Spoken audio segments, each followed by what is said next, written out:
مولانا حضرت ریاض قادری صاحب کیا وہ بھی کوئی تنخواہ وغیرہ لیتے ہیں؟ بڑا ریلیونٹ کوشچن ہے، میں آپ کو بتاتا ہوں۔ مولانا ریاض قادری صاحب جو کہ فاؤنڈر ہیں دعوت اسلامی کے، اگر میں کہوں کہ ہمارے اس پورے چینل کی جو جان ہے، ان کا جب پروگرام آتا ہے تو پوری دنیا کنیکٹ ہو جاتی ہے اور ساری دعوت اسلامی کو وہ رن کر رہے ہیں۔ لاجیکلی بھی، اخلاقاً بھی، جب بندہ کوئی پروگرام کرتا ہے چینل پر اور وہ چینل کا ٹاپ ریٹنگ پروگرام ہو تو وہ اس پر چارج کر سکتا ہے، اور اس چارج پر کسی کو برا منانا بھی نہیں چاہیے، وہ اس کا حق ہے، ٹھیک ہے۔ ایک تو امیر اہل سنت کا وہ one of the top ranking programme Madani Muzakarah Hare Saturday بھی ہوتا ہے، اور بعض اوقات تو پورا مہینہ ہوتا ہے۔ رمضان میں وہ مہینے کے 60 کے قریب مدنی مذاکرے کر رہے ہوتے ہیں، وہ اس کی رائلٹی لے سکتے ہیں، وہ اس پر چارج کر سکتے ہیں۔ اس کے علاوہ امیر اہل سنت کا ایک اور بڑا کام، جو کہ امیر اہل سنت نے کتابیں لکھی ہیں۔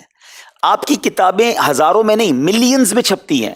یعنی میں صرف آپ کو اس کی مثال ایک دوں کہ ہم ہر ویک، آپ نے اگر سنا ہو مدنی مذاکرے میں، امیر اہل سنت اناؤنس کرتے ہیں کہ اس ویک کون سی بک پڑھنی ہے، اور اگلے ویک بتاتے ہیں کہ اس ہفتے میں 20 لاکھ لوگوں نے پڑھ لی ہے، 18 لاکھ لوگوں نے پڑھ لی، ہمارے پاس کارکردگی آتی ہے۔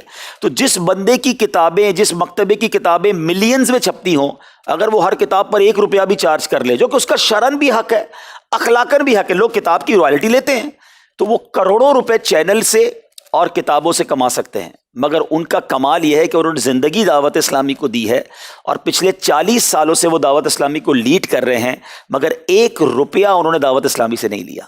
وہ اگر ہمارے چینل پر بھی آتے ہیں نا تو اپنی چائے بھی خود لاتے ہیں، ان کا خادم آتا ہے، ان کے گھر سے چائے بنی ہوئی لاتا ہے اور ان کو پلاتا ہے۔ وہ کہتے ہیں میں چینل کی چائے بھی اس لیے نہیں پیتا کہ میں جو چینل پر یہ کام کروں کہ یہ اس کا بدلہ نہ ہو جائے، ان کی اپنے نام پہ کوئی پراپرٹی نہیں ہے۔ ایسی دنیا دیوانی نہیں ہوتی کسی کی۔ امیر اہل سنت کے مریدوں میں کتنے ملینر اور بلینر ہوں گے ہیں، اور پیر کو کون نہیں چاہتا اس کو ان کو کوئی تحفہ پیش کرے۔ میں نے اپنی آنکھوں سے دیکھا ہے کہ ان کو 25 لاکھ 50 لاکھ کے لوگوں نے آ کر چیک دیے کہ یہ آپ کے لیے ہے، دعوت اسلامی کے لیے نہیں ہے، اپنی ذات کے لیے یوز کریں۔